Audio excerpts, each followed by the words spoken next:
ગતિના એરા ભોગવે એનું થોડુંક વર્ણન છે એમાંથી જયમાલ બાકી આમ શાંત ભાવે વૈરાગવાળી એટલી જ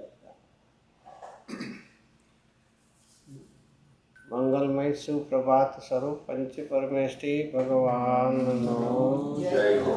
મંગલમય સુપ્રભાત સ્વરૂપ દેવ શાસ્ત્ર ગુરુ ભગવાનનો જય હો.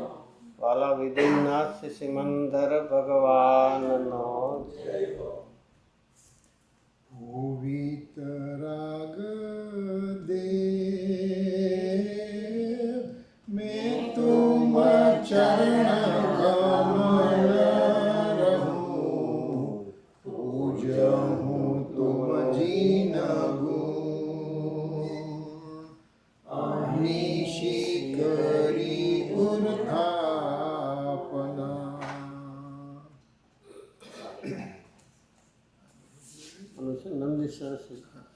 અતિ શુદ્ધ સુદા સમતોય હેમાચલ સોહે જર જન્મ મરણ નહીં હોય સબરી મન મોહે જગ કી ભવતાપ નિવાર પૂજા સુખદાયી શ્રીમંદર પૂજા સાર સેવક સુખ પાઈ. કેસર કરુર મિલાય ચંદન ઘિસવાઈ અરજો શ્રી જન ડિગ જાય સુંદર મહાકાઈ જનકી ભવતાપ નિવાર પૂજા સુખદાયી શ્રીમંદર પૂજા સાર સેવક સુખ પાઈ. અતિ શુદ્ધ અખંડ વિશાલ તંદુર પૂંજ ધરે ભરી ભરી કાંચનમય થાલ પૂજો રોગ ટરે જગ કી ભવતાપ નિવાર પૂજા સુખદાયી શ્રીમંદર પૂજા સાર સેવક સુખ પાઈ. ગેંદા ગુલાબ કનેર પુષ્પાદિક પ્યારે સો કરી કરી ઢેર સુઢેર કામલ જાય જગ કી ભવતાપ નિવાર પૂજા સુખદાયી શ્રીમંદર પૂજા સાર સેવક સુખ પાઈ. અતિ દેવર પ્રેણીતા પનૈવજ સ્વાદ ભરી સબ ભૂખ નિવારણ કાજ પ્રભુ ડિગ જાય કરી જગતી ભવતાપ નિવાર પૂજા સુખદાયી શ્રીમંદર પૂજા સાર સેવક સુખ પાઈ. ધ્રુત સે ભરી સુવર્ણ દ્વીપ જગમગ જ્યોતિ કસે કરી આરતી જાય સમીપ મિત્યાતિ મિરન સે જગ કી ભવતાપ નિવાર સુખ સુખદાયી મંગળ પૂજા સાર સેવક સુખ પાઈ કર્પૂર સુગંધિત પૂર અગર તગર ડારો શ્રી ચરણન કેવો ધૂપ કરમ કલંકારો જગતી ભવતાપ નિવાર પૂજા સુખદાયી શ્રીમંદર પૂજા સાર સેવક સુખ પાઈ પિસ્તા બદામ સુપારી શ્રીફળ સુખદાયી મન વાંછિત ફલદાતા એસે જીનરાણી જગતી ભવતાપ નિવાર પૂજા સુખદાયી શ્રીમંદર પૂજા સાર સેવક સુખ પાઈ સબ ભક્ત દ્રવ્ય કરિતા પ્રભુ નિગ જોઈ દરો ભક્તન પ્રતિ મંગળકાર શિવ પદ જાય વરો જગતી ભવતાપ નિવાર પૂજા સુખદાયી શ્રીમંદર પૂજા સાર સેવક સુખ પાઈ હવે આ જે પેલું આવશે ને એમાં સિમંદર ભગવાન કેવા છે એનું વર્ણન આવશે. સિમંદર ભગવાન કેવા છે? નાયક અંતરયામી. કોના આપ જાણનાર છો? અંતરયામ, પોતાના આત્માને જાણ, અને સાથે સાથે કોને જાણો છો? સકલ લોક, લોક ક્ષેત્ર અને પાછું કાળ. ત્રણ કાળ, ત્રણ લોક. અને કેવું છે એને? લખે એટલે લખે. હા, લખે. લખે એટલે શું? જાણે. લખવું એટલે આપણે રાઇટિંગ એમ નહીં. લખે એટલે જાણો છો. અને કેવું? યુગપદ. યુગપદ એટલે યુગપદ. આ તો ભાષા છે ને એ રીતે એકી સાથે આત્મા અને સાથે ત્રણ કાળ ત્રણ લોકને જાણો છો એવા ગુણ. પછી જગતમાં જે કોણ છે? ચર, અચર, અપાર. ચર એટલે ચાલનારા, ગતિવાળા, અને અચર એટલે સ્થિર. જે ચાર દ્રવ્યો છે, ધર્માસ્ત્ર, આકાશ, કાળ, એ અચર છે. જીવ પૂતગલ કેવા છે? ગતિ. અને એ કેવા પાછા? અપાર. અપાર એટલે અનંત છે. એ બધા એ બધાને એક ઉપરાંત હવે શું છે? અનાગત તીર્થ ઉપાયો. અનાગત, અનાગત, અનાગત એટલે અનાગત. ભૂતકાળમાં જેનો ભૂતકાળ નથી તે નહીં. અનાગત. નથી આવ્યો. નથી આવ્યો. આગત એટલે આવ્યો. નથી આવ્યો એટલે ભવિષ્ય. અને આવીને ગયો છે એ અતીત છે, ભૂતકાળ. તો વર્તમાન તો જાણો છો, અને સાથે કેવું છે? જે નથી આવ્યું એવું ભવિષ્ય પણ જાણો છો, અને આવીને ગયું છે એવું ભૂતકાળ પણ જાણો છો. તો આવું લાગે છે સાચું હશે? ચલો, ભૂતકાળ તો થઈ ગયું એટલે જાણે, વર્તમાને જાણે, પણ જે અનાગત છે, ભવિષ્ય છે, એ જાણે કે આમ ઓલું જેમ કે ને અહીંયા તમારે ખબર નહીં, વેધર ફોરકાસ્ટ કરે ને, લાઇકલી આજ રેઇન થશે ને આમ થશે, એવું જાણતા હશે ને? તો કેવી રીતે? જેમ છે. હા, એ જ કહું. જેમ છે એટલે નક્કી નથી. અહીંયા આપણે આ પૂજા કેટલા વાગે પૂરી કરશું નિશ્ચિત છે? કેવી રીતે? ક્યાંથી નિશ્ચિત? આપણે આપણું નક્કી નથી કર્યું, તમે કહો નિશ્ચિત છે. અરે પણ એ કેટલા વખત ચાલે? આ 8 વાગશે કે 8 ને 5 થશે? એ કોણ નક્કી કરશે? નક્કી કોઈ નથી કરવાનું. નહીં, એટલે આપણે આપણું ન કરીએ નક્કી, આપણું કોઈક બીજું કરે. કાર્ય હા, બીજું કોઈ નહીં, જે થવાનું છે એ રીતે. અરે પણ શું થવાનું છે? જો જે છે ને, જે એ તમે નિશ્ચિત નથી કહેતા. હા, તો શું થવાનું? જે એટલે શું શું થવાનું? આપણે આપણું નક્કી નહીં કરે, આપણા ઉપર કોઈ બીજો ફોર્સફુલી કરશે. બોલો શું છે?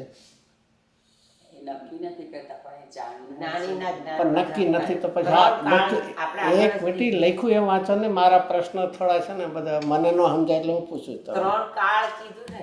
તો મેં ક્યાં ના પાડી? પણ ઇઝ પોસિબલ, એવર પોસિબલ? મેં મારું નક્કી નથી કર્યું કે આ મારે કેટલા વાગે જાય છું, હું આજે કેટલા શું કરીશ, એમાં હજી નક્કી જ નથી કર્યું. તો કોણ નક્કી કરશે? આપણામાં નક્કી કરવાની પણ તાકાત નથી. અચ્છા, માને મારું નક્કી કરવાની તાકાત નથી એટલે હું પરાધીન છું, કોકના માથે છે. દરેક દ્રવ્યનું ક્રમબદ્ધ પરિણમન નક્કી એ કોણ નક્કી? વરી જો તમે જો નક્કી નક્કી શબ્દ વાપરો ને, ક્રમબદ્ધ નક્કી છે. એ કોણે નક્કી કર્યું? નક્કી છે એ કોણે નક્કી કર્યું? એમ જ છે. અરે પણ નક્કી પેલા શબ્દ વાપરા પછી આગળ વધો. પેલા નક્કી કોણે કર્યું? હા, તો બસ ને. સહજ છે. એટલે નક્કી નથી, કોઈ નક્કી નથી કર્યું એટલે કઈ નક્કી નથી. શું છે? દેખાયું છે એટલે નક્કી, પોતાના જ્ઞાનમાં દેખાયું છે એ પ્રમાણે નક્કી. કેવડીના જ્ઞાનમાં દેખાયું. ને આવું કોઈ આડોળું ખોટું કુતર્ક કરે? જીવનમાં એક બહુ જ વિચારવા જેવું છે. તે તારું નક્કી નથી કર્યું એ તારા જ્ઞાનનો અભાવ છે. નક્કી થયેલું છે અને તને નથી ખબર. શું છે ફરક? શું છે? તારું ભવિષ્યની પર્યાયનું શું છે, એનો સિક્વન્સ શું છે? નક્કી તે જ કરેલો તારા પરિણામો પર તને ખબર નથી એટલે એમ લાગે કે મેં નક્કી નથી કર્યું.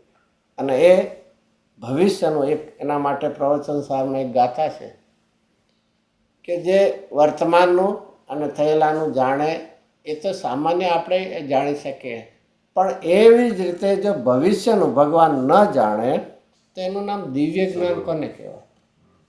થયેલું એ તો મેમરાઇઝ કરીને આપણને ખબર હોય, વર્તમાનનું એ આપણને ખબર છે, પણ ભવિષ્યનું જો જ્ઞાન ન હોય તો તેને દિવ્ય જ્ઞાન કહી. તો આપણા જેવું પણ થઈ ગયું એ. પછી બીજું દિવ્યમાં અર્થ શું કરો? દિવ્ય જ્ઞાન એ જ્ઞાનની દિવ્યતા છે કે એક અતિન્દ્રિય પૂર્ણ જ્ઞાન હોય એનું તાકાત છે. આપણી જેવા છદ્મસવાળાનું એ કોઈ તાકાત એ નથી. અનુમાન કરીએ જુદી વાતો પ્રત્યક્ષપણે જાણે. બીજું એક, સપોઝ ભગવાન ભવિષ્યનું નથી જાણતા તો એનો અર્થ થયો એ જ્ઞાનની અધુરાશ થઈ. કારણ કે જ્ઞાનની પૂર્ણતા કોને કહેવાય? જ્ઞાનની પૂર્ણતા કોને કહેવાય? સર્વ દ્રવ્ય, સર્વ ક્ષેત્ર, સર્વ કાળ અને સર્વ ભાવ. આ ચાર શું છે? શું છે? સ્વચતુષ્ટય. સ્વચતુષ્ટય. કોઈ પણ પદાર્થનું 4 પ્રકારે આવું અસ્તિત્વ હોય છે. તો આવા અસ્તિત્વમાં એમાં ભવિષ્ય ન જાણ્યું તો કાળમાં તો તમે ટુકડો કર્યો, તો તમારું કેવળ જ્ઞાન કેમ કહેવાય તમને? તો એ આપણને ખબર નથી એટલે ન વિચારવું કે નક્કી નથી. ભવિષ્યના પરિણમનનો પ્રવાહ જો નક્કી ન હોત તો આગમની અંદર આવતી 24ના નામે નક્કી ન હોત. આગામી 24ના નક્કી છે કે આવા લાયકલી છે. પહેલાં કોણ કદાચ એવું લાગે છે કે સૈનિક રાજાનો જીવ કદાચ થાય એવું લાગે છે. એવું છે તો શું છે? નક્કી છે. તો નક્કી ક્યારે એવું છે કે ભવિષ્યનું જ્ઞાન એ કેવડીને થયું છે, એના આધારે આ થયું છે. અને એમાં જરા પણ અને એક બીજું ખાલી અનુમાન કરવું એ જ્ઞાનનો સ્વભાવ નથી, જ્ઞાનનું પ્રત્યક્ષપણું છે. શંકારે એ જ્ઞાનનો દોષ છે. જેમ શંકા એ શ્રદ્ધાનો દોષ છે એમ સંશય પણ એ જ્ઞાનનો દોષ છે. તો આવું ભગવાન એટલે આપણને છે ને કરતા બુદ્ધિમાં આવું વાત આપણે શું છે માન્યતામાં સ્વીકારતા જ નથી. કારણ કે બધું નક્કી છે તેમ થાય મારે પછી કરવું શું? આમ જાણે એમ થશે ઓલું હું કાંઈ. અને આપણે કરવા પણ હું કોને કહીશ? આમ હોશિયારી આમ કોને કહીશ? સહજ પરિણમતા પર્યાયના ક્રમમાં આડું અવળું કરવું એને આપણે માનીએ છીએ હોશિયારી. તમે તો કેવા હતા, સીધી લાઈનમાં રહીને ટિકિટ લે. હું તો આમ ઘૂસી, ગુજરાતી ખબર ઘૂસી મેં કેવું, એને શું માનીએ છીએ આપણે? હોશિયારી. એ હોશિયારી નથી, તારી કરતા બુદ્ધિમાં છે. એક ક્યારેક વિચાર કર્યો છે? એક સમયની પર્યાયનો ક્રમ મારે બદલવો હોય તો મારે શું કરવું પડે? અનંત કેવળીનું કામ બદલાવવું પડે. મારે એક જ પર્યાય બદલવી છે તો એ તો બસ બે બારે બદલવી પડશે. જગતની દરેક કે દરેક ના ના, એક જ જો ફરીથી આપણે સિક્વન્સ ખાલી લઈએ 1 to 10 સુધીની, એ મારે 5 નંબરની બદલવી છે. તો 5 નંબરની હું 7 નંબરના નાખીશ અને 7ની હું 5માં નાખીશ, તો એ બે જ બદલાવી પડે. બરાબર ને? તો વાંધો નથી ને? હા, તો એ તો બધું છે. આટલી બધી બહુ બદલવાની જરૂર નથી, મિનિમમ 2ની જરૂર છે. તો વાંધો નથી ને? એટલું બહુ ઇઝી છે. એટલું તો વાંધો છે. શું વાંધો છે? આખું વિશ્વની પર્યાય બદલવી. મારે આખી વિશ્વને જ બદલ, મારી જ બદલવી છે. આટલું કરો તો આખી વિશ્વની બદલવી પડશે. મારે બીજી નથી બદલવી, મારે મારી બદલવી. It's a domino effect.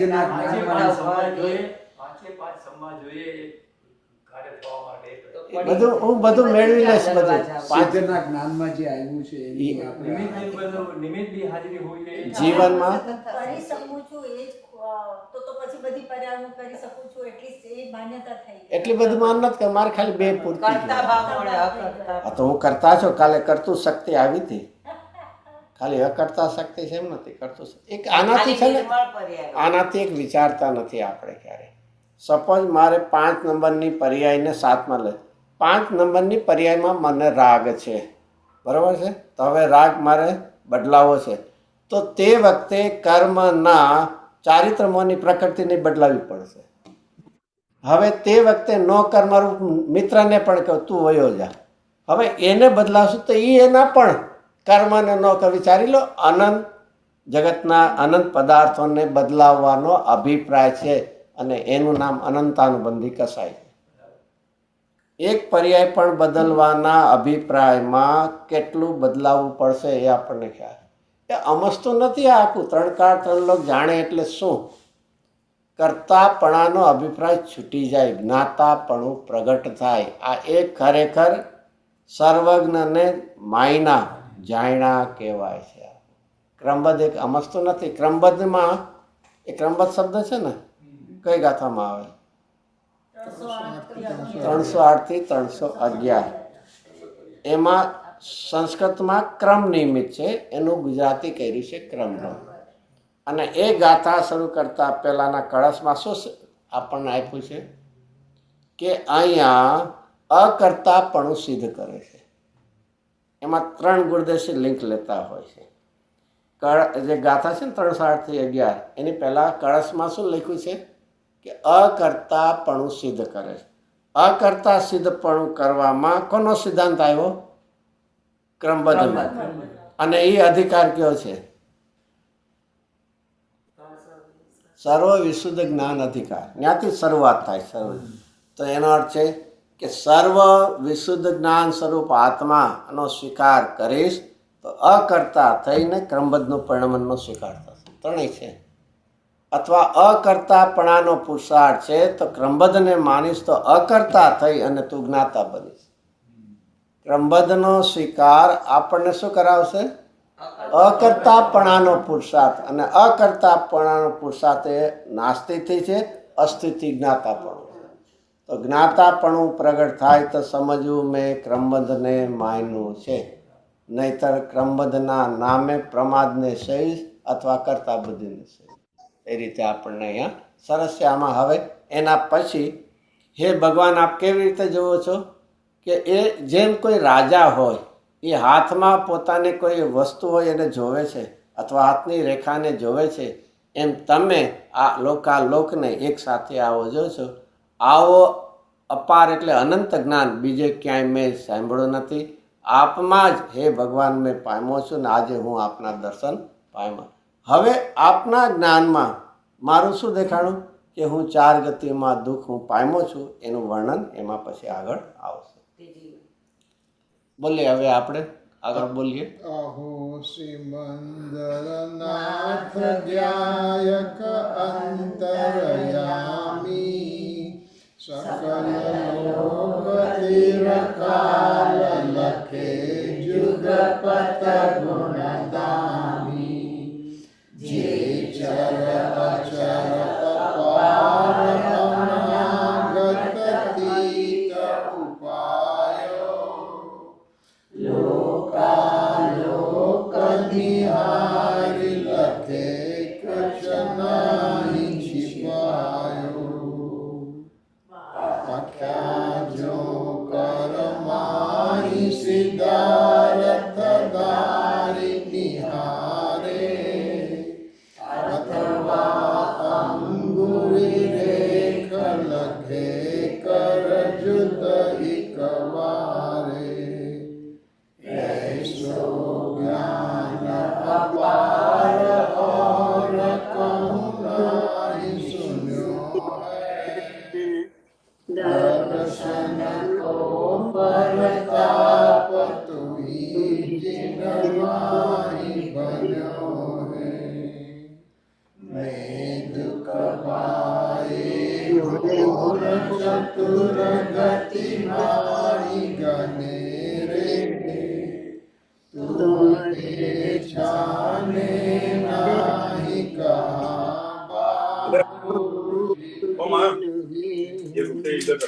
આમાં છે ને એક વિચારવા જેવું છે. ભગવાનને આપણા 4 ગતિના દુઃખની વાત કહેવાની જરૂર છે. अभी नहीं चाहिए. આપણે કહેવાની જરૂર છે ભગવાનને મેં ક્યાં દુઃખ પામ્યો 4 ગતિમાં, કેમ નહીં? Sorry disturb.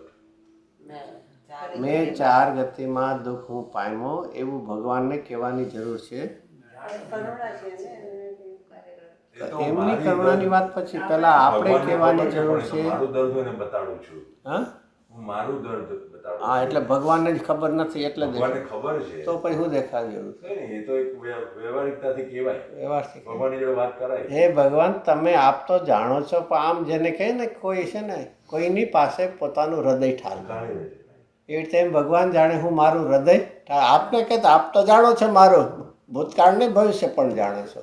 આ તો એક આવીને મારું કહીને મારું હૃદય જાણે હું આમ કહેતા હોય કોઈને હળવું કરું. ઘણાને એવું હોય છે પ્રસંગ બન્યા પછી કોકની પાસે બહુ રડે, પ્રસંગમાં ન રડ્યો જેને હૃદય હળવું કરે ખાલી કરે. એમ ભગવાન પાસે આપણે 4 ગતિના છે એની વાત કરે છે. પહેલી દેવ પર્યાથી તિર્યંશની બધી કરે છે.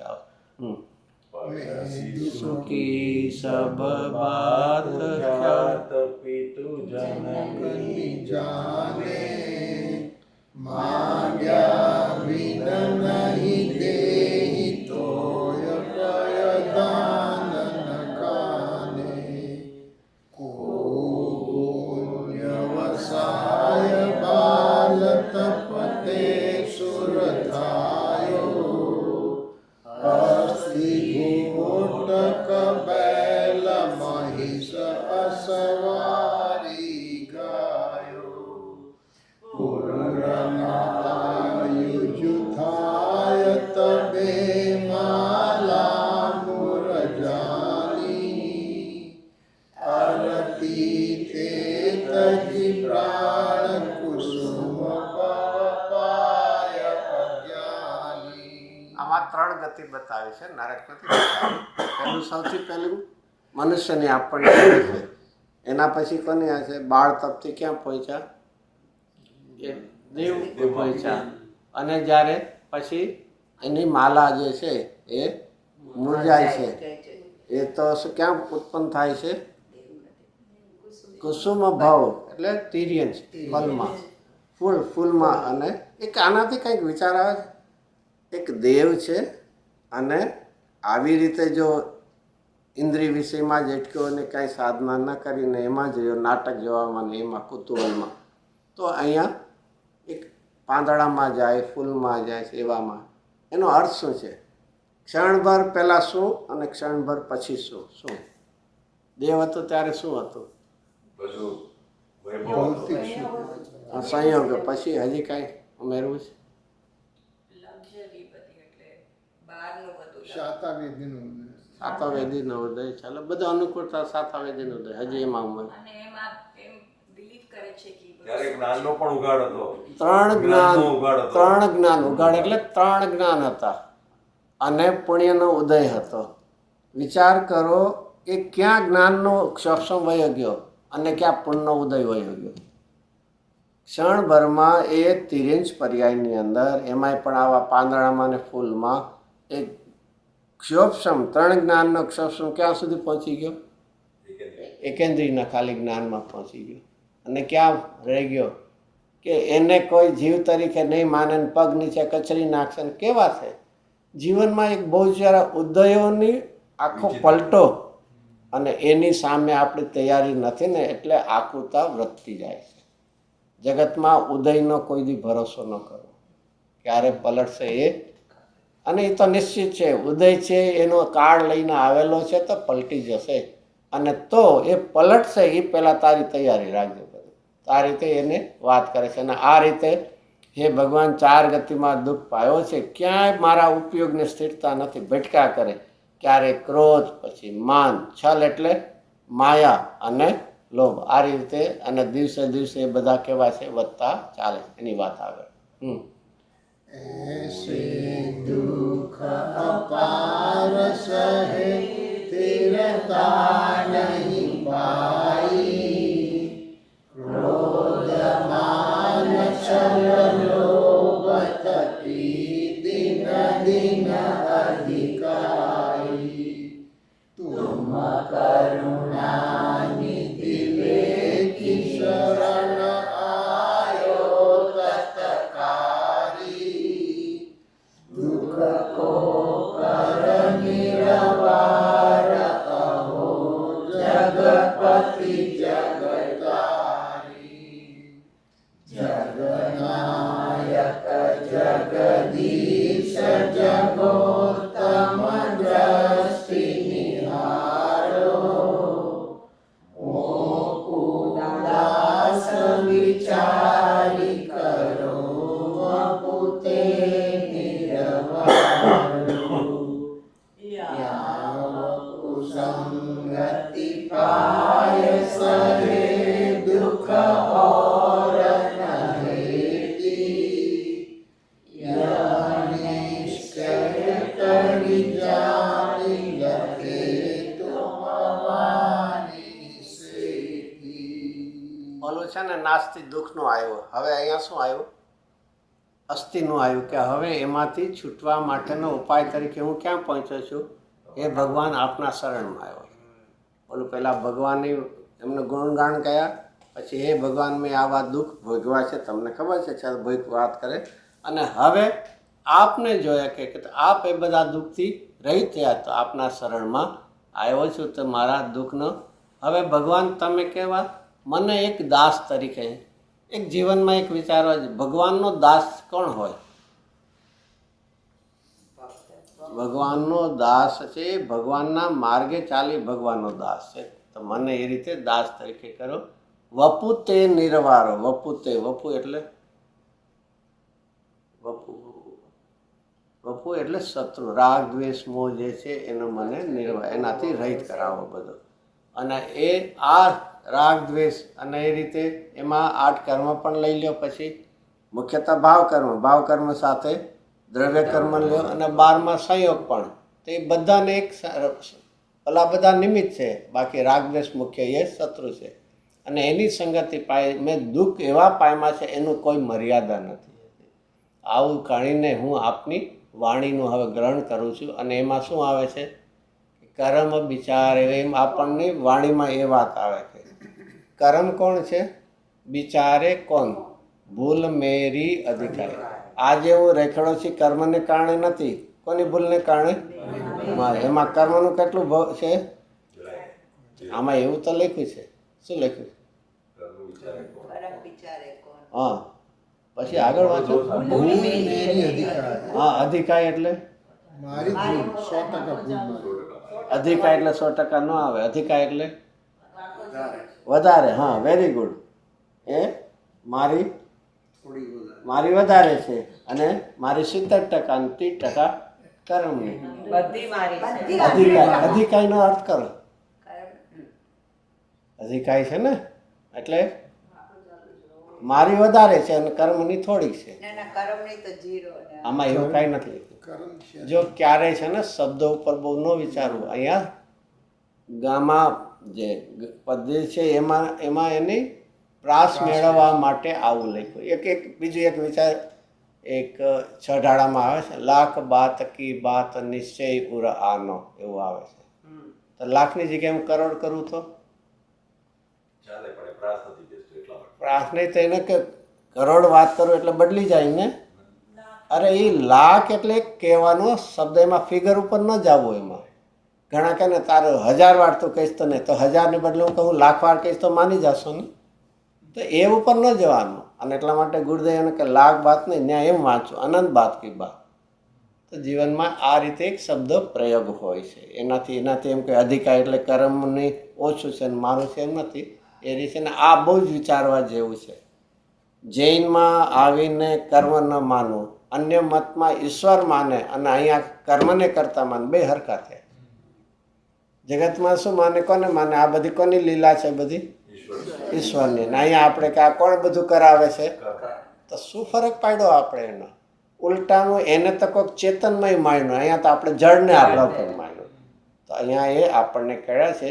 અને આ રીતે આપણે તો એ હવે આ વપુ સંગ સહે દુઃખ ઓર ન સેતી, આવા કર્મ દ્રવ્ય કર્મ ભાવ કર્મ બધાના સંગમાં મારા દુઃખનો કોઈ અંત નથી આવ્યો. આજ ધન્ય હું બન્યો છે. હે દેવ, આપની વાણી મેં ગુરુના મુખથી સુણી. આમાં ત્રણેય આવી ગયા, એક જ લાઈનની અંદર આવી ગયા. કોણ આવ્યું? વાણી. વાણી શાસ્ત્ર આવી ગયા, દેવ આવી ગયા અને ગુરુના મુખ. એટલે આ રીતે એમાં આગળ આવે. કર્મ વિચારે કોન ભૂલ મેરી અધિકાઈ, અગ્નિ સહે ગન ગાત લોકી સંગતિ પાઈ, ऐसे यावतु संग सहे दुख और न सेती, धन्यवाद तुम देव सुनी गुरु के मुख रेती. હવે આનાથી ચેન્જ ઓવર આવી જાય છે. હવે પહેલાં શું હતું? ભગવાનનું સ્વરૂપ બતાવ્યું, પછી આપણે 4 ગતિના દુઃખ કર્યું, અને એનાથી આ કોના કારણે છે? કે આ બધી મારી ભૂલને કારણે થયું છે. એમાં હવે આપની વાણી મને ગુરુએ મને સંભળાવી. આપની વાણી ગુરુથી મને મળી. તો હવે શું થયું? કે હવે હું દૂર ધ્યાન, આર્ત ધ્યાન, રૌદ્ર ધ્યાનને બધાને વિકારોને નાશ કરું છું. અને વર્ણાધિક કે ભિન્ન લખું ચિદ્રૂપ અમારો. ચલો આ લાઈન ઉપરથી કંઈ યાદ આવે? વર્ણાધિકતે ભિન્ન લખું ચિદ્રૂપ અમારો. 29 બોલ. Very good. 50 થી 55. કેમ ખબર પડી ગઈ તમને? વર્ણાદિ ગુણસ્થાન તે મારા નથી. પણ સરસ કર્યું. એના 29 બોલમાં સ્ટાર્ટિંગ થાય છે વર્ણથી થાય વર્ણન થાય છે. અને છેલ્લું છે ગુણસ્થાન. એટલે અહીંયા છે. અને એમાં પણ લખ્યું છે એનાથી હું કેવો છું? જૂનો અનુભૂતિમાં ભિન્ન. એ રીતે. અને ચિદ્રૂપ જ્ઞાન સ્વરૂપ હું આત્માને જોઉં છું. અને કેવો છે આત્મા? જ્યોતિ સ્વરૂપી દેવ. એટલે મારો જ્ઞાનમય ભગવાન આત્મા ક્યાં વસે છે? મારા ઘટમાં ઘટ. ઘટ એટલે અંદર આ ઘરની અંદર છે, જેમ કે ને. અને હવે કે છે હવે હું બીજે ક્યાં ગોતું? એક વિચાર, આત્મા આપણાથી દૂર છે, નજીક છે, શું છે? હું આત્મા જ છું. અરે દૂર નજીક નહીં, હું જ આત્મા છું. દૂર ને નજીક હજી તો ક્ષેત્ર કર્યું, તો હું ક્યાં છોડું? હું જ લખું તુમ તમારા આપના ધ્યાન દ્વારા હું એને કરું. આપના ધ્યાનની, આપનો ધ્યાન એટલે આપે બતાવેલ આત્માના ધ્યાનમાંથી આ બધા કર્મ જે મને દુઃખના નિમિત્તે થાય એ જરી જાય. અને તમારો સેવક એ આત્માનું ધ્યાન કરીને સુખની પ્રાપ્તિ કરે. અને આ ભવ સુખ અપાર ઓર ભવ સુખ, આ ભવમાં પણ જેટલી આરાધના કરું એટલું કરું. અને હજી આ જ ભવ છે માં હું પૂર્ણતા નહીં કરી શકું, કારણ કે આ ભરત ક્ષેત્ર છે, પંચમ કાળ છે, તો હું ક્યાં જઈશ? દેવપદમાં, પણ ત્યાંય મારી આરાધના ચાલશે. એક બહુ જ જીવનમાં વિચારું, ભાવ બદલશે, સંયોગ બદલશે, આરાધનાની ધારા ચાલુ રહેશે. આ સાર્થકપણું છે. કારણ કે આ ભાવમાં, આ ક્ષેત્રના આ કાળે આપણે કાંઈ પૂર્ણતા પ્રાપ્ત કરી શકીએ એવું નથી. તો શું કરી શકીએ છીએ? આરાધનાની દોર જે ચાલુ કરી છે એ પછી ભવિષ્યમાં પણ શું છે? ચાલુ રાખીએ. એના માટે બેન્સીની સ્તુતિમાં શું આવે છે? એવું કે સાંધિ આરાધન દોર સમ્યક તત્વ લયું. એમને ભૂતકાળની જે આરાધનાને હતી એ અહીંયા આવીને પણ એને શું છે? અનુસંધાન કરીને એને ધારા ચાલુ રાખી. એ રીતે અહીંયા પોતે ભાવના આપણે કરીએ. એટલે કનેક્ટ જેમ છે ને, ઓલી દોરી તૂટી ગઈ ને પછી એને ગાંઠ મારીએ છે ને, એવી રીતે આરાધના ત્યાં હતી ભૂતકાળમાં. હવે ભાવ બદલાણો, પણ ભાવ બદલાણો, સંયોગ બદલાણો, પણ એ આરાધના જે તૂટે નહીં, એનું ચાલુ રહે અનુસંધાન. तुम अनुकंप पसाय तजु दुर्ज्ञान विकारो वर्णादिकते भिन्न लकुचिद्रूप हमारो ज्योतिस्वरूपी देव बसे याहि घटमाई कौन सुधान लखु तुम ध्यान उपाई प्रताप करम जरि जाय अनंता तुम सेवक करि ध्यान लखे सुख नर भव सुख अपार और भव सुर पद पावे अनुक्रम ते निर्वाण जीन के सुरदर करि गावे वसुद्रव्ये शुद्ध भावते ज्योति हारे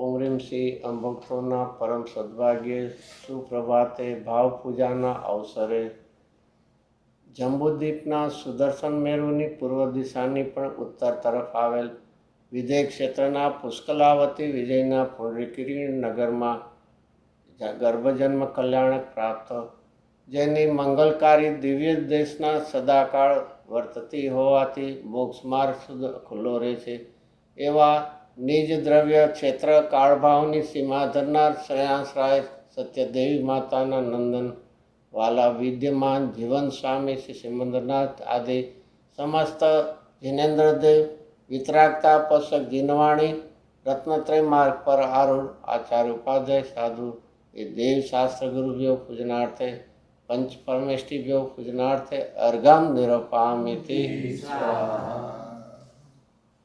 હવે સમુચય અર્ઘ લઈએ આપણે. ટાઈમ છે તો બધાને યાદ કરીને આપણે લઈએ. એક આ સમુચય અર્ઘ શેના માટે હોય છે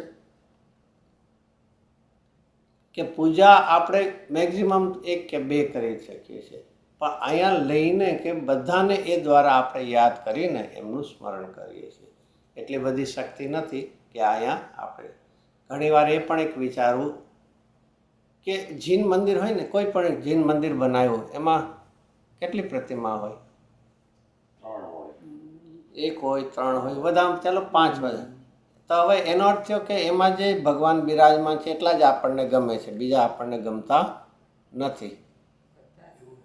450 પાનું હશે ને, 450 લગભગ. તો એનો અર્થ છે ને એટલા જ ગમે છે, બીજા નથી ગમતા ને. નહીં ને? તો કેમ એટલા જ બિરાજમાન કર્યા? સ્પેસ હમ?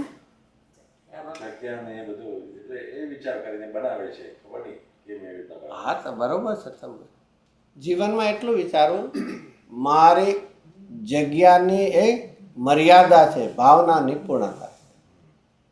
એક વિતરાગી ભગવાન દ્વારા પણ એ દ્વારા હું કેટલા અનંતનું બહુમાન કરું છું, પણ એક ક્ષેત્રની કે એ વ્યવસ્થાનમાં શું હોય છે? એક મર્યાદા હોય. એ મર્યાદા દ્વારા શું કરું છું? એવી દશાને પ્રાપ્ત બધાની હું અનુમોદના એ કરું છું. અને એટલા માટે છે ને, કોઈ દી પંચકલ્યાણ તો જોયા જ હશે ને કદાચ. તો એમાં કોના ઉપર પંચકલ્યાણ થાય છે? તો એ શું કે એક ઉપર કરું છું અને ન્યા જે બિરાજમાન થવા છે એને અમારે અનુમોદના, કારણ કે બધાને કાંઈ કરવા શક્ય નથી. અને એ તો પણ આટલા મોટા પ્રતિમા હોય તો એને કાંઈ થોડી જન્મ કલ્યાણમાં લઈને મેરુ પર્વત લઈ જાય. તો શું કરવામાં આવે છે?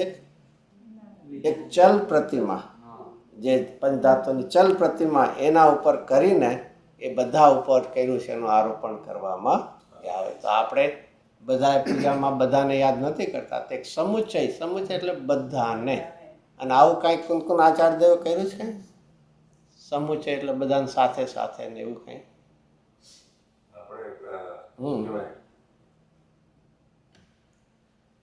આવી જ સ્તુતિ જે આપણે પેલા પ્રવચન સારની. Very good, very good, very good. હજી થોડુંક રહી ગયું. અહીંયા સુધી પહોંચી ગયા. પ્રવચન સારની પહેલી 5 ગાથામાં કુનકુન આચાર્ય દે કે હું સમુચય રૂપે પણ લઉં છું અને પ્રત્યેકને પણ લઉં છું. એટલે એમાં 2 પ્રકાર છે કે સિમંદર આદિ ને વિશ્વર અને મહાવીર આદિ અને બાકી પંચ પરમેટી. તો સમુચય રૂપે પણ લઈ લઉં છું અને એટલે એવી એક ભાવના એમાં આપણે પણ અહીંયા સમુચય રૂપે બધાને યાદ કરશું. મેં દેવસી અરહંત પૂજુ સિદ્ધ પૂજુ ચાવસો આચાર્ય સી યુવજાય પૂજુ સાધુ પૂજુ ભાવસો અરહંત વાસિત વેન પૂજુ દ્વાદશાંગર ચેગની પૂજુ દિગંબર ગુરુચરણ શિવ હેતુ સબ આસાની. આ 2 કડીમાં કોણ આવી ગયું? આ 2 કડીની અંદર કોણ આવી ગયું? પંચ પરમેષ્ઠી આવી ગયા અને દેવશાસ્ત્ર ગુરુ આવી ગયા. એમ આવ્યા ને? અરંત પૂછ્યું, શીર, પછી આચાર્ય ઉપાધ્યાય તો આવી ગયા. હવે અરંત ભાષિત વેન એટલે વાણી પણ આવ્યું કે 12 અંગની અને દિગ, એટલે આ રીતે પંચ પરમેષ્ઠી. હવે તો એમણે શું કર્યું કે આપણને ધર્મ દેખાડ્યો. તો ધર્મ શું છે? જે સર્વજ્ઞ ભાષિત ધર્મ 10 વિધિ, ક્ષમા, માર્દવ, આર્જવ છે ને ધર્મ, એનું પણ. પછી અહિંસા પરમો ધર્મ, દયામય છે ને.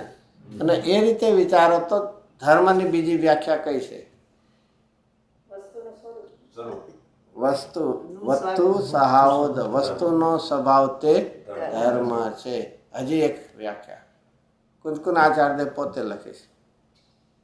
આ વસ્તુ સાવો ધમ્મો એ શેમાં લખી છે? તત્વસૂત્રમાં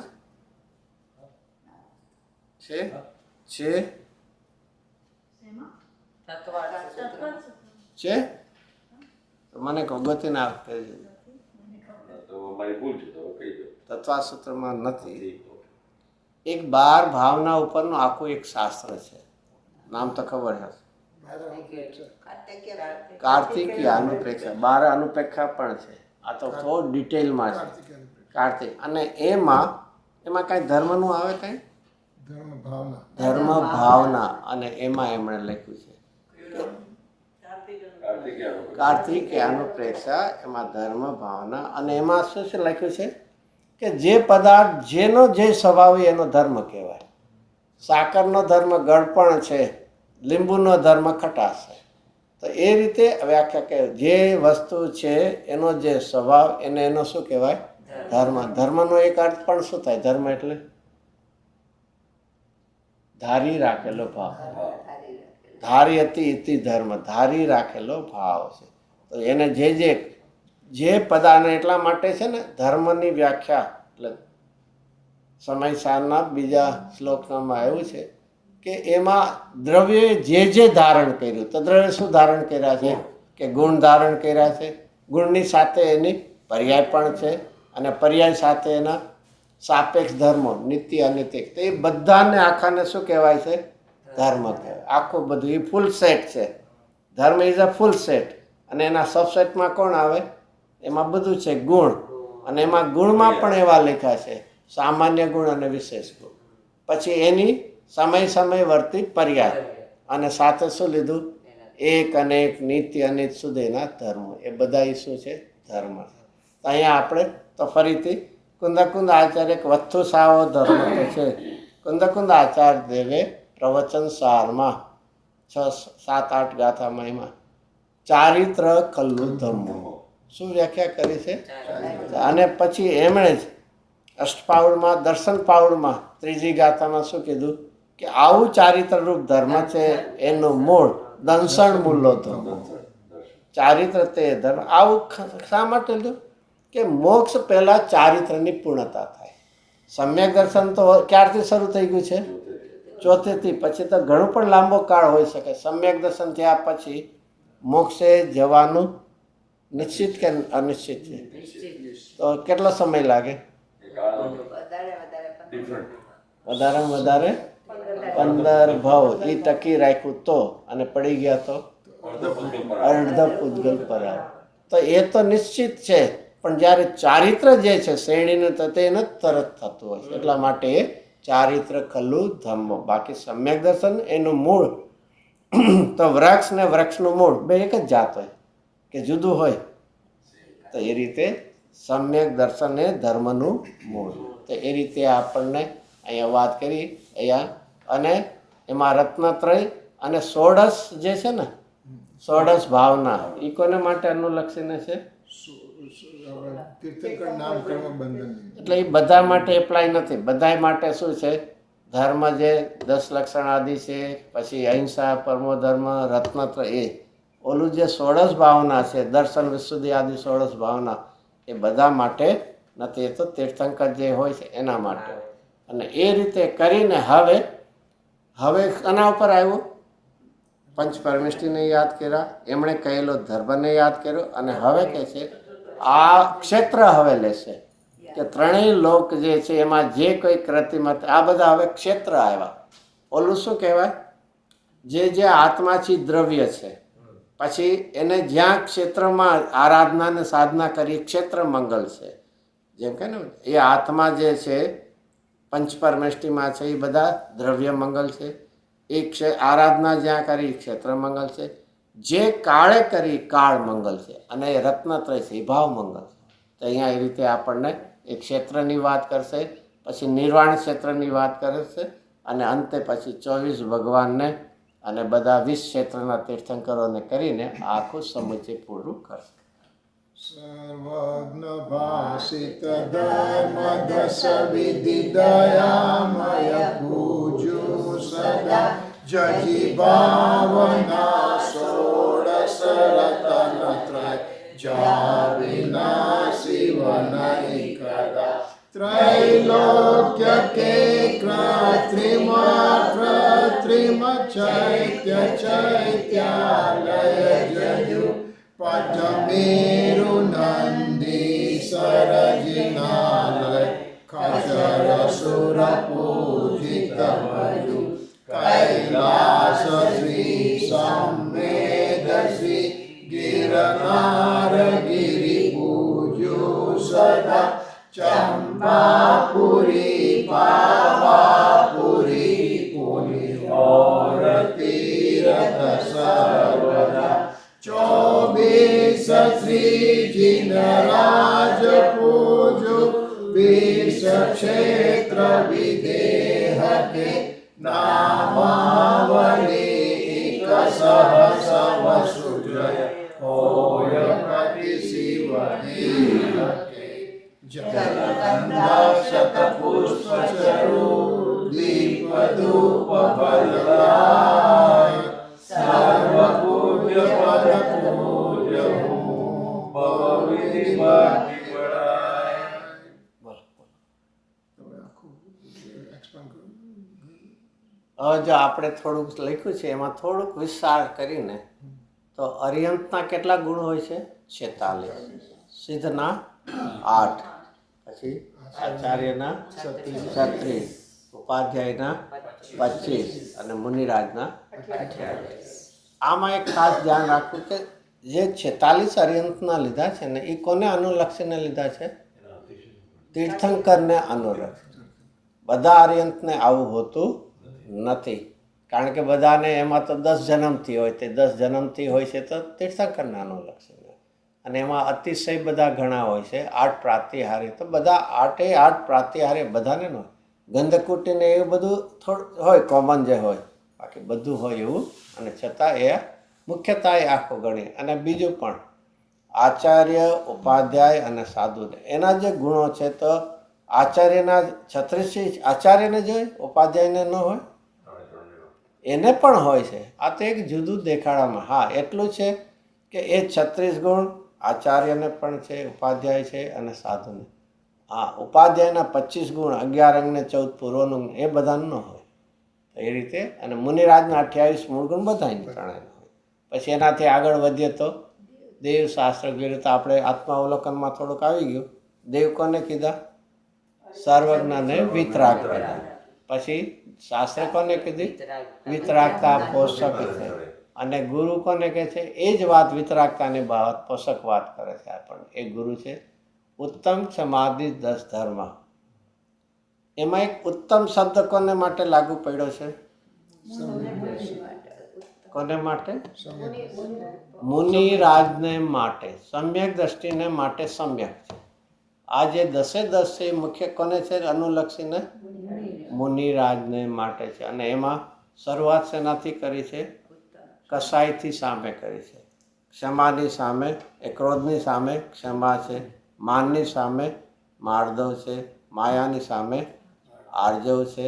પછી લોભની સામે શૌચ છે, પવિત્રતા. પછી અસત્યની સામે સત્ય. પછી જે છે એ બધા મુખ્યત્વે વધારે કોને અનુલક્ષીને છે? ચારિત્રને.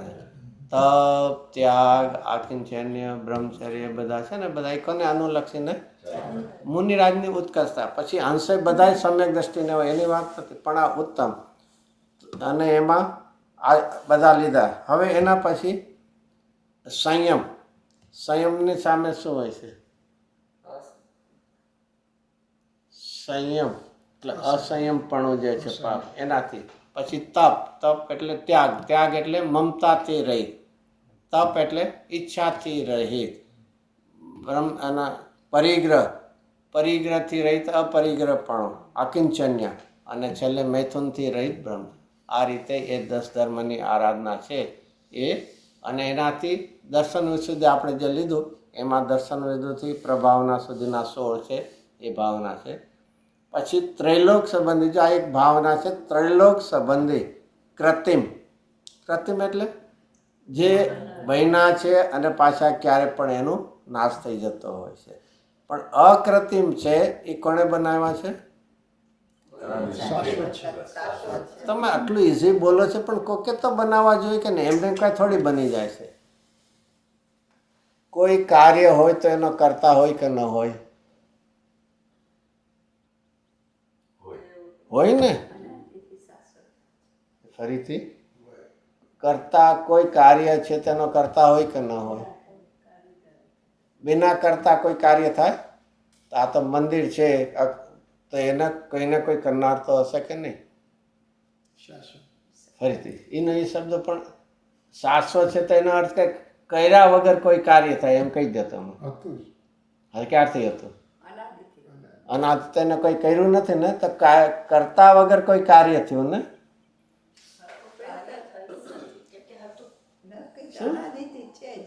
અરે ફરીથી બોલવું તો સહેલું છે, તો મને એમ કે ને એનો કોઈ કરનાર નથી એમ કહી દો ને તમે. હા, તો એટલે હા, એ જ કહું. કરતા વગર કોઈ કાર્ય હોય ને, એ થયું ને પ્રૂવ, એમ થયું ને. અરે ભાઈ, એનો કરતા છે. કોણ કરતા છે? એનું પૂતગલ એની પર્યાયનો કરતા જ તમને શું વાંધો છે? તમે બીજા ક્યાં ગોતવા જાઓ?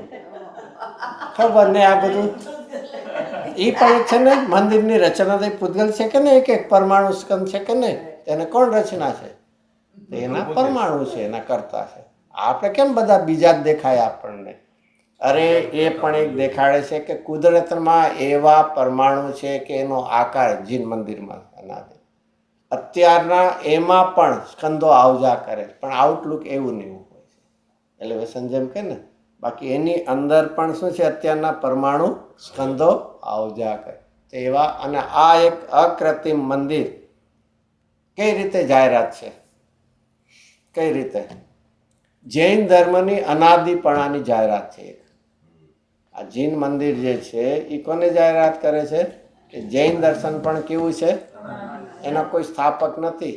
ભલે લોકોને હિસ્ટ્રીમાં આવે કે જૈન ધર્મના સ્થાપક કોણ છે, મહાવીર લખી નાખે અથવા કોઈ લખી નાખે આદિનાથ. એ જેને ખબર જ નથી એ બધું લખે. એક બહુ જ જીવનમાં છે ઘણા તો કે બધા ધર્મના સ્થાપક તો કોઈને કોઈ હોય. એનો અર્થ કે એ પહેલાં સત્ય નહોતું, અને સત્ય નહોતું તો એ વ્યક્તિને કોણે આપ્યું? કે ના, એ વ્યક્તિ અનાદિનો હતો. તો જો એક વ્યક્તિને અનાદિનો માનો છે તો બધાને માનવામાં શું વાંધો આવે? તમે કહો કે ભગવાન સુપર પાવર હતા અને ફોર એવર હતા, તો એ જો હતા તો બીજાને માનવામાં તને શું વાંધો આવે છે? તો જીવનમાં એ બધા પ્રકારો આપણે વિચારો કે અકૃત્રિમપણું એ શું દેખાડે છે, અને બીજું અકૃત્રિમપણું એમ દેખાડે કે કરતા બુદ્ધિ કરતો નહીં. જૈન દર્શનની અનાદિપણાનું છે અને કરતા બુદ્ધિ કરીશ ને. તો એવા અકૃત્રિમ મંદિર કેટલા છે ત્રણેય લોકમાં? અકૃત્રિમ 8,56,57,481.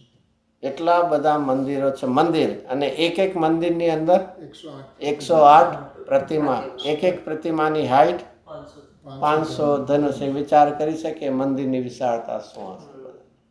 અને એમાં 8 કરોડ 56 લાખ જે છે એમાં સૌથી વધારે ક્યાં છે? 3 લોકમાંથી ક્યાં છે વધારે?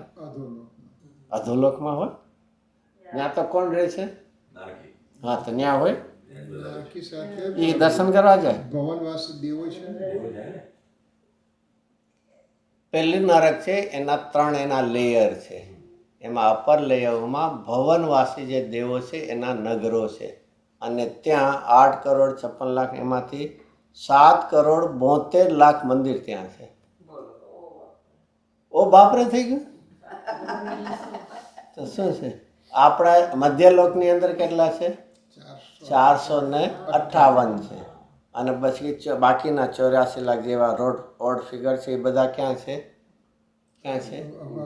વૈમાનિકમાં. વૈમાનિક. જો આમાં જે જ્યોતિષીના દેવોના વિમાન છે એ અસંખ્ય છે. એમાં એ અસંખ્ય મંદિરની ગણતરી નથી, કારણ કે તો ગણી ન શકાય. આ તો જે કાઉન્ટેબલ જે છે એ કરીને 8 કરોડ 56 લાખ એ હોય. અને એટલા માટે આપણે એમાં જઈ શકીએ કે નહીં? આ 8 કરોડ 56 લાખ 97,000 છે એમાંથી કોઈ મંદિરમાં આપણે ન જઈ શકીએ. જઈ શકીએ. આ પર્યાયમાં અત્યારે આ પર્યાયની વાત કરે એટલે આ પર્યાય એટલે ભાવથી તો જઈએ. ભાવ છે એ બધું ને. ત્યાં આપણે ફિઝિકલી વાત કરીએ, પછી ભાવથી વિચારશું આપણે. એ વિચારશું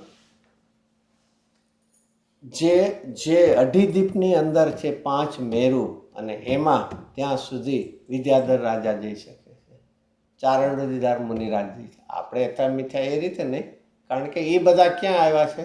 અઢી જ ખેતીમાં છે. જંબુદ્વીપમાં સુદર્શન મેરુ, ધાર્કિકણમાં વિજય મેરુ, અચલ મેરુ, અને પુષ્કરદ્વીપમાં વિદ્યુન્માલી ને મંદિર મેરુ ને વિદ્યુન્માલી એ છે બધા. અને તેમાં નીચેથી ઉપર જે 4 વન હોય છે. ચાલો એનો વિસ્તાર તો નહીં, આ તો કહેવાનું છે. હવે એની બહાર જે છે અઢીદ્વીપની બહાર, ત્યાં આપણે જઈ શકતા નથી. તો જ્યારે અષ્ટાનિકા આવે ત્યારે આપણે એની ભાવના કરતા હોય. તો એમાં જે ને ત્રિલોક સંબંધી કૃતિમાં પછી પંચમેરુ આવી ગયું. આપણે અઢીદ્વીપમાં આવેલ 5 મેરુ, પછી નંદીશ્વર એટલે 8મો દ્વીપ, અને એનાથી આગળ જઈએ તો 11મો દ્વીપ આવે. કયો આવે? કુંડલવર દ્વીપ. ત્યાં પણ 4 મંદિર છે. એનાથી આગળ જાય 13મો દ્વીપ રુચિકવર, ત્યાં પણ 4 મંદિર છે. તો એ રીતે આપણે ત્યાં ભાવના અહીંયા કરીએ છીએ. પછી નિર્વાણ ક્ષેત્ર. આ નિર્વાણ ક્ષેત્ર ક્યાં લખ્યા છે? નિર્વાણ ક્ષેત્ર કેટલા છે આ ભારતની અંદર? નિર્વાણ ક્ષેત્ર કેટલા? 5 છે ને?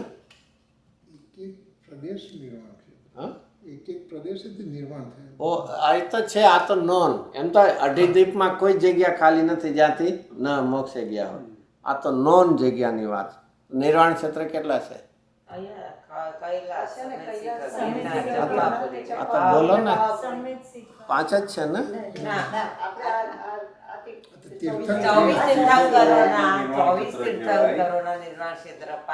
હું નિર્વાણ ક્ષેત્ર બોલું છું. બીજો છે ક્યાં ક્યાં? એક પ્રદેશ, જે કેવળીય નિર્વાણ અરે એક પ્રદેશ ઉપરથી લોકો જીવન ફરીથી એ વાત થઈ ગઈ છે. જો એના માટે છે એક નિર્વાણ કાંડ છે, કુંદ આચાર્યદેવે પોતે લખ્યું છે, અને એના ઉપરથી આપણે આ પૂજા સંગ્રહમાં પણ છે. એમાં એનું થોડું ટ્રાન્સલેશન જેવું હિન્દીમાં કર્યું છે, ભાગચંદજી કે એમાં કોઈ કર્યું, અને એમાં એકમાં આપણને આપ્યા છે. જેમ ગુજરાતમાં કહીએ તો 4, આ તો ગિરનાર છે, એ સિવાય બીજા 3 છે. શત્રુંજય છે, તારંગા છે અને પાવાગઢ છે, જે વડોદરાની બહાર. એવી જ રીતે મહારાષ્ટ્રમાં ગણીએ તો માંગી તુંગી, ગજપંથા, હજી એક રહી, મંદારગીર નહીં, મંદારગીર તો નહીં. હા, માંગી તુંગી, ગજપંથા, હજી એક કુંથલગીરી છે એ. અને એવી પણ રીતે જ્યાં બોલો ને તમે, જઈને આવે છે તો બોલો ને. તો ગયા છે તો પછી હજી બીજા ક્યાં છે? બોલો, હજી બીજે કાંઈ? ચાલો, આપણે બહુ યાદ નથી કરવા. એક તીર્થ ક્ષેત્ર કર્ણાટકામાં એકેય નથી. સાઉથમાં ગણો ને તો કોઈ જ નથી, કારણ કે એમાં એક સહજ એવો યોગ છે. તીર્થંકરો ઉત્તરમાં છે ને આચાર્યો દક્ષિણમાં છે. એટલે આખો દક્ષિણ છે એ બધો આચાર્યોના પગલાથી એ ચરણથી પવિત્ર છે.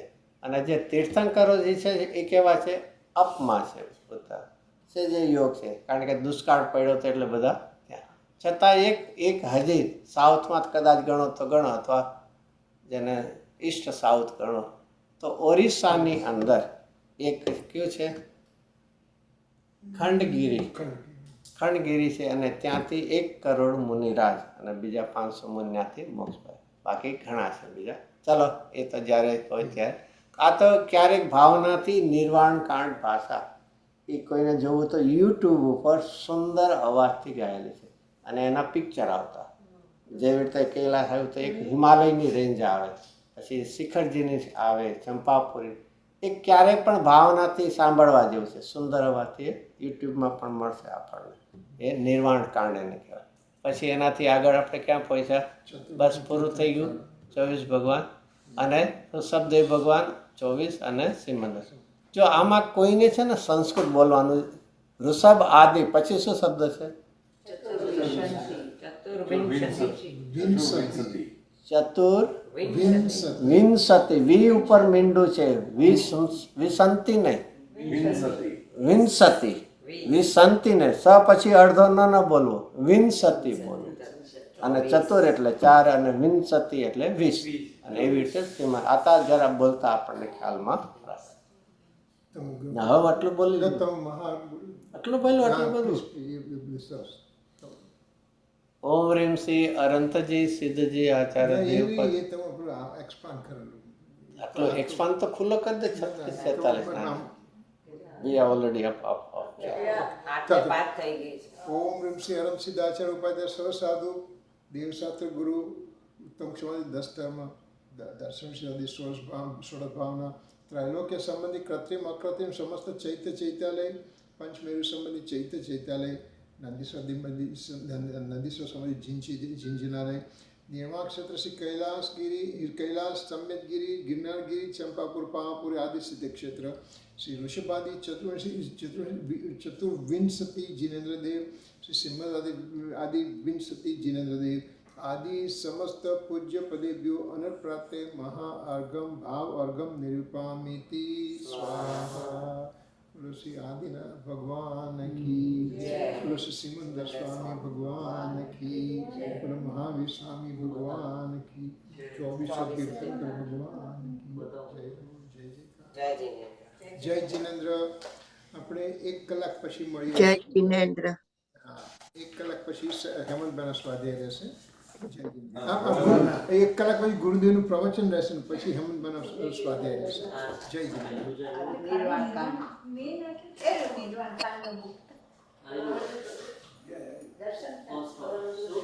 બેકગ્રાઉન્ડમાં